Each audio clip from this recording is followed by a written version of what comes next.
What's up, everybody? Welcome to the damn video. How are you? I'm great. Thanks for asking. Appreciate it. Thank you. Hi, how are you? I'm great. Thanks for asking. How are you? Great. Thank you. I didn't film Iceland.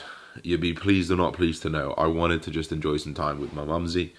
I filmed like bits and bobs, and I kind of just got to the point where I was like, you know what? Let's just enjoy the time. So I didn't film anything. I got the odd picture and whatnot. So if you follow me on Instagram, if you don't, what are you doing? Where are you? You're missing out. This is kind of where I post my day-to-day stuff and whatnot. I actually trained when I was in Iceland, so I didn't really want to update. I didn't really want to upset my momentum, kind of coming back off being away in Thailand for 2 weeks. Obviously, when I was in Thailand, if you guys remember, I had like 2 weeks pretty much deloading. And then I built back into it for a week, and then I went away to Iceland. I didn't want to upset that and then have to start all that again, so I actually trained twice when I was in Iceland. I was there for 4 days, and then I came back on New Year's Eve. New Year's Eve was my birthday. Happy birthday, Josh. Thanks to you for saying that. The first, me and the lady went out for a little bit of a party. I'll put some videos up over now. All night long.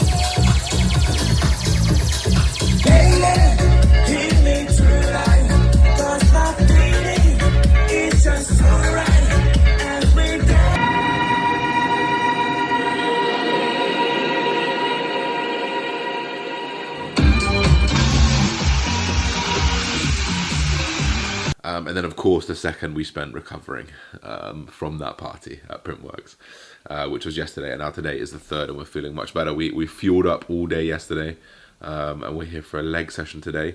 Today also marks the beginning of my blast, where I'll be going through another period of supraphysiological drug doses that will put me in supraphysiological ranges of hormone.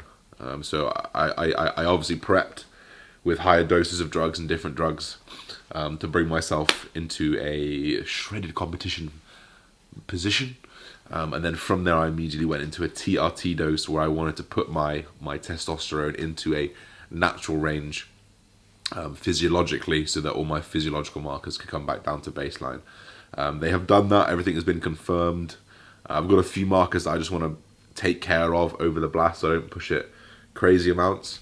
And I just kind of keep an eye on those things as we go forward. So I will be taking blood tests in about 5 weeks again, as everything starts to peak inside my system.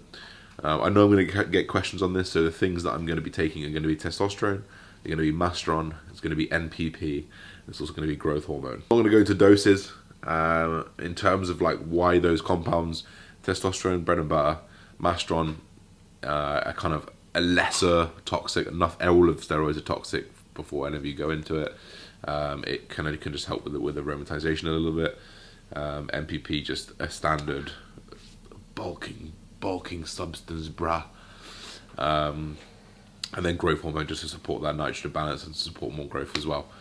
I'm going to be adding in as we go forward, so I've actually started at pretty low doses, whatever you want to call that. I'm not going to go into doses like I said, and then I'm just going to build up over a few months and whatnot, and then when I come to the end of it, I'll probably throw in an oral for the last 4 weeks, 4 to 6 weeks, depending on how my blood work is, and then from there we'll go back down into a cruise, and then we'll probably get one more in before the end of the year, cruise again, get everything right, and then go into a prep for 2021, that pro card. So that's pretty much it. That's pretty much the update over the last few weeks.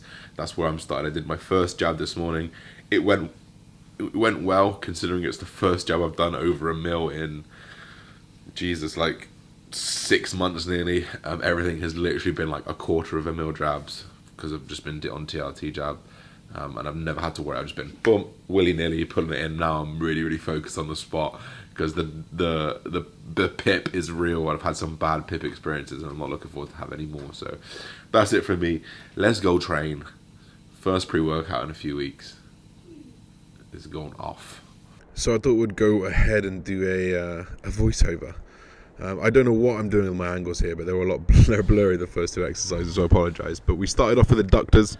I just did a rest pause set here, so I did 12, 8, 5 reps on the full stack. Now, a rest pause set is essentially taking like 20 seconds at the end of the set, and then just going again to failure, and it's a good technique to use if you use the full stack. So I use the full stack on the Adductor, and obviously it makes a lot of sense for me to just use an intensity technique. Otherwise I'm going to be sat there for 25-30 reps, and then what happens when I get stronger, it just keeps going up, and it's not fun. We went on to leg extensions, so we're looking to get the quad as contracted as possible, as we know the ability to get the quad as fully contracted as possible will diminish as we start to load up into other machines and other exercises and compounds and whatnot. So I tend to do leg extensions first, just to ensure that I can milk that range of motion first, because obviously when I move into something else I'm getting slightly different range of motion in the length and the mid-range. Now this is a machine that I never ever want to use. You can see that I just don't go low enough here, but you can also, if you look at my hips and you look at where I'm kind of squatting down, any lower than that my lower back is going to come off the pad, and as soon as it comes off the pad your lower back is going to be compromised, and that load will shift onto your, well, it will stay onto your spine, but your spine will be in a weak position. This just felt horrible all round. Like my feet need to go a little bit further out. They wouldn't let me because the foot plate was up. So I kind of called this set a little bit short, and just did a lighter back off for more reps to try and get some actual intensity into it. But I had to choose a second movement that I could get a lot deeper. Now you can see here that I'm getting really low, much lower than say the V squat, with that foot placement as low as I can, just to try and increase the amount of knee flexion that we're getting. So the more knee flexion, which is just your leg bending, just a fancy word for it, the more knee flexion we get into, the more quad recruitment is happening. You know, the further that knee bends and comes towards your bum, the more your quad is stretching, and you can really see that in these movements. I'm sorry if you can hear kids screaming in the background. I'm just outside. I also wear knee sleeves. I also wear heels. You can see on my shoes, which are INOV8s. People always ask me what shoes I wear because they look sick. They're INOV8, so literally INOV, INOV, and then 8, the number. And we're pushing it to failure as always, guys. Now the next exercise, I like to break this down into one leg at a time. And it's just lying unilateral curls. I think you can get a better squeeze throughout this movement, just focusing on one leg at a time. And you just know that if you're getting as strong on one leg as the other leg, like you can really feel the difference. So for me, my left leg is actually the weakest. My left leg is the strongest, and I can always end up getting a few more reps out. So I always start with my right foot, with my right leg here. And I'll take it through its entire contractile range, which is from a short position, which is contracted, a medium, which is kind of midway through, and lengthened, which is where it's fully extended. And I'll keep going until I fail in the short range, potentially go through 1 or 2 in the lengthened and mid-range, and then I'll call it quits right there. And then I'll swap back over and repeat again. But I'm focused on keeping my glute clamped, and I'm holding on pretty darn tightly.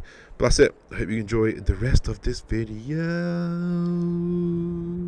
So I hope you enjoyed the voiceover. A little bit different. I haven't done one of those in a while. But just a little bit into kind of what goes through my head when I'm going through those sets. So I'm always thinking about I'm thinking about working as hard as possible, but I'm thinking about doing it as safely as possible, because at the end of the day, we're only as good as long as we can work out, right? And I don't want to be snapping some shit up. First leg session in about 10 days. It was hard. I couldn't hit all of the weights that I hit last time I did it. I also missed a little bit of aggression to get those final few reps up, but that'll come back with time. December was a bit of a write-off. I just think I'd pushed for so long, over 11 months. My body was just like, okay, let's stop now, because it'd been so hard on my body and been so hard on my mind as well, because it hasn't just been physical progress, it's been mental, business, emotional, all these kind of progresses I've been doing over the last year, and I think just needed a break from it all. But we've had that now, and I'm raring to go, so let's go home and eat. Post-workout meal, we're going for 200 grams of Cocoa Pops. I'm gonna have 2 grenade bars. I'm gonna have the only 2 grenade bars in the house. I'm more important than you are. 1 grenade bar. Because she wouldn't let me not have one. 200 grams of Cocoa Pops. Why Cocoa Pops? Because they're insulinogenic, and I'm going to get some insulin in. No, it's a joke. They're just easy to eat post-workout. Okay, bye. Okay, just to round out this video today, I wanted to talk about the title of the video, or the main body of the video, and it's going to be talking about my my blood work that I got done just before I embarked on this blast. Now, we're going to bear in mind a few things. I got this tested after 2.5 weeks of pretty much eating whatever I wanted to eat. Pretty much like was eating pad thai like 4 times a day, like spring rolls and fried everything, deep fried ice cream. So cholesterol's a little bit off, but all in all, fairly okay. So we'll go through the hematocrit red blood cells. Everything's in place. Slightly high, obviously, always going to be slightly high, just based off using anabolics. My RDW was slightly high, but nothing of concern. White blood cells fine, clotting status fine. My urea and creatinine are slightly high. Now, if you guys remember, my EGFR was way off when I got my last test done. And my creatinine and urea were way off, in fact to the point that I was almost in like a stage 3 kidney disease, but that was because they were under a high amount of stress trying to flush out my body from the competition, because I got them done like 4 weeks post, so it's understandable. I just got back into training, and I'd done 2 or 3 sessions. I think I'd done 4 sessions, and I was in agony every day, because obviously if you take some time off, you tear down a lot more muscle, and I was kind of training pretty hard. So that would explain why urea and creatinine is slightly high, but those are both pretty much the best range they've ever been, even while I've been natural. So it's really, really important to take your previous results and compare them to your current results. So those are only slightly up, but EGFR is in a very good place considering it was slightly under before, which I'm happy with. Liver health, again, my ALT alanine transferase is 2 points above, and now consider this was double before, and liver being one of the most resilient organs that we do have, I'm pretty happy with that. I hadn't had any supplements, I'd been drinking, and just eating whatever, so those things are going to have to filter out through the liver as well. So I can imagine why those are slightly high, but nothing we can't fix. Proteins, diabetes, all good. Onto my cholesterol status now. My total cholesterol was off. My LDL cholesterol, every single cholesterol marker is actually off, and I would say this is a huge indicator as to how big of an impact diet can have. My HDL cholesterol, I know it's off, but actually that's pretty much where I sit year round anyway. I know about 0.8. I was 0.9 when I was natural, so it's kind of pretty much there or thereabouts. But the ratios are way off, and that's no way. I don't want it to be that. So I'm going to implement a few things like red rice extract. I'm going to implement some more like omegas and stuff like that. I'd been off supplements or anything supporting cholesterol for about 4 weeks at this point, because I wanted to have a clean slate of my blood tests. But it just shows how big of an impact that food can have, because actually my cholesterol was considerably better 5 weeks post show than it is here, except for HDL cholesterol, because that was recovering still. So all in all, there's a lot to work on in my cholesterol. They're only just outside the ranges, which is a pro to take. But I'm confident that I can bring these back down into an acceptable range. I've got a few things that I can use, cardarine, etc., etc. But most of it is going to be done with diet. Like I had not, like LDL cholesterol is from pretty healthy fats and having a controlled diet. I wasn't controlling anything. I was having high fats. I was having bacon every day. I was having pancakes every single day. So it's understandable. And it's scary that people will live their lives like this and not have control of this kind of thing. So I think that's something to consider. Muscle health, creatine kinase, again, this is the best it's ever been. Like I said, I just got into training, so you can understand why this is slightly high, because I've been undergoing some muscle breakdown, but again, not too high at all. Iron status, all good. Thyroid, now, I'm unsure as to why my thyroid is a little bit low.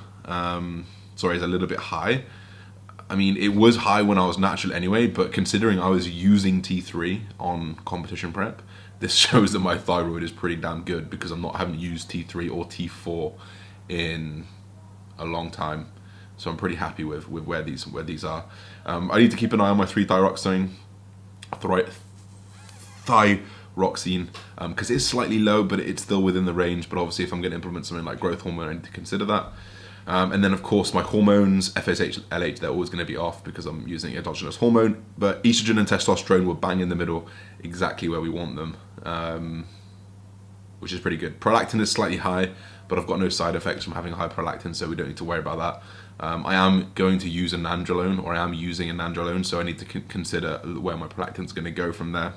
But I'm pretty conscious that everything's going to be fine. And then again, my prostate is in a good place again. So all in all, there are things that are off, and this is the reality of bodybuilding. I think bodybuilding and diet, because actually most of these are diet and bodybuilding related. And I'm just going to keep control of these. I will do another test in about 5 weeks, and everything is. So just while editing this, I want to make it very, very clear that we have the information and the means necessary to get these blood tests done. You know, if you're in the UK, you can use a company like Medichecks. They provide at-home private blood tests. You can get a nurse to come over if you pay a little bit extra. I think it's about 40 quid.